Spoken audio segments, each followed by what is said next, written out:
तो कैसे है दोस्तों, आपने कुछ दिनों पहले की खबरों में पढ़ा होगा कि फार्मास्यूटिकल जाइंट एस्ट्राजेनिका, जिसने कोरोना के वक्त कोविडशील्ड नाम की वैक्सीन बनाई थी, उसने अब यूके के कोर्ट में इस बात को कन्फेस कर लिया है कि उसकी इस वैक्सीन के लोगों पर कुछ साइड इफेक्ट्स हो रहे हैं। यहाँ पर स्पेसिफिकली कहा जाए ना तो ये साइड इफेक्ट्स बहुत ही रेयर थे। इनफैक्ट इस वैक्सीन को लेने वाले कुछ गिने चुने लोगों में ही इसके साइड इफेक्ट्स हुए थे। लेकिन अब दोस्तों, हमारे देश की भारत बायोटेक द्वारा बनाई गई एंटी कोविड-19 वैक्सीन यानी कि कोवैक्सीन, जिसके ऑल ओवर वर्ल्ड में 300 मिलियन डोज सप्लाई किए गए थे, उस पर अब बनारस हिंदू यूनिवर्सिटी यानी BHU की 1 साल तक ऑलमोस्ट 1000 लोगों पर की गई रिसर्च पर से ये बात सामने आई है कि इन लोगों में से जिन्होंने कोवैक्सीन के दोनों डोजेस को लिया था, उसमें से 30% लोगों में कुछ साइड इफेक्ट्स को देखा गया है। यहाँ कुछ लोग ऐसी बेफालतू बातें कर रहे हैं कि देखो, ये वैक्सीन तो विराट कोहली और नरेंद्र मोदी जी ने भी लगाई है, तो इसमें कुछ गलत नहीं हो सकता, ये तो 100% सेफ है। चलो मान लिया कि ये वैक्सीन 100% सेफ थी, इसके साइड इफेक्ट बहुत ही रेयर केस में लोगों में दिख रहे हैं, पर एक बार एस्ट्राजेनिका का पूरा केस और BHU ने जो 1 साल लंबी रिसर्च की है उसको तो देख लेते हैं, क्योंकि जाहिर सी बात है कि 1 साल तक चली इस लंबी सी रिसर्च में यूनिवर्सिटी की टीम ने गिल्ली डंडा तो खेला नहीं होगा।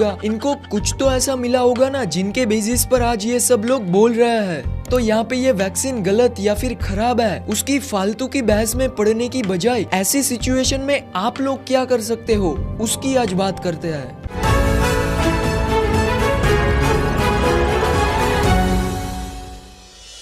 सबसे पहले एस्ट्राजेनिका के केस की बात करें तो ये यूके बेस्ड एक बहुत बड़ी फार्मास्यूटिकल फर्म है, जिसने कोरोना की महामारी के पहले कुछ महीनों के अंदर ही ऑक्सफोर्ड यूनिवर्सिटी के साथ मिलकर कोरोना की वैक्स जेवरिया, जिसे आज हम सब लोग कोविशील्ड कहते हैं, उस वैक्सीन को बनाया था। और क्योंकि ये एक सक्सेसफुल वैक्सीन थी, इसीलिए इसके ऑल ओवर वर्ल्ड में 3 बिलियन से ज्यादा डोजेस बिके थे। इसे यूके में 30 दिसंबर 2020 को मंजूरी मिली और बाद में पूरी दुनिया भर के देशों ने इसे अपनाया। यहाँ wax Jewaria means Covishield corona के सबसे पहले अल्फा वेरिएंट के खिलाफ काफी अच्छी तरीके से काम करती थी। पेशेंट इस वैक्सीन को लगाने के बाद जल्दी से रिकवर भी होने लगे। लेकिन दिक्कत तब आती है जब कोविड के नए ओमिक्रॉन वेरिएंट के सामने ये वैक्सीन उतने अच्छे से काम नहीं कर पाती। और वैसे भी कोविड की दूसरी वेव आते आते मार्केट में बहुत सारी वैक्सीनें लॉन्च हो चुकी थी, जिसके चलते कोविशील्ड वैक्सीन की डिमांड में गिरावट आती है। यहाँ यूरोपियन संघ की यूरोपियन मेडिसिन एजेंसी वेबसाइट द्वारा होस्ट किए गए एक दस्तावेज ने इस बात की पुष्टि की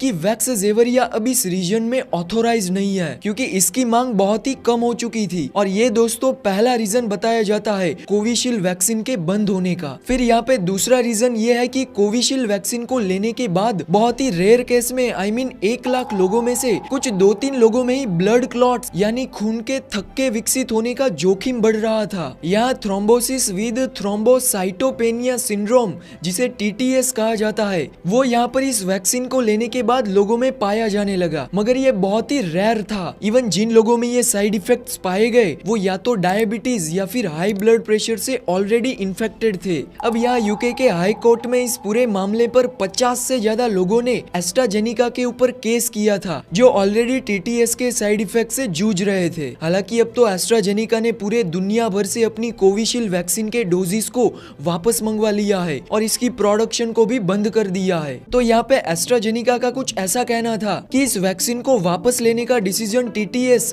या कोर्ट के केसेस से नहीं जुड़ा हुआ है। सो मे बी हो सकता है कि वैक्सीन की कम डिमांड की वजह से इसको बंद कर दिया होगा। अब दूसरे कोवैक्सीन की बनारस यूनिवर्सिटी की रिसर्च पर अगर हम नजर डाले तो BHU के डॉक्टर शंख शुभ्रा चक्रवर्ती और उनकी टीम ने ये पूरा रिसर्च ऑर्गेनाइज किया था, जिसमें टोटल कोवैक्सीन को लगाने वाले 1024 लोगों ने अपना रजिस्ट्रेशन करवाया था। लेकिन 1 साल के फॉलोअप के दौरान इसमें से 635 टीनेजर्स और 291 अडल्ट्स को मिलाकर टोटल 926 लोगों से साल भर कांटेक्ट हो सके। और इनमें से दोस्तों 30% लोगों में कुछ ना कुछ हेल्थ इश्यूज को देखा गया, जहां इस पूरे 1 साल के टाइम पीरियड के दौरान 304 टीनेजर्स और 124 अडल्ट्स में सांस से संबंधित दिक्कतों को नोट किया गया। कुछ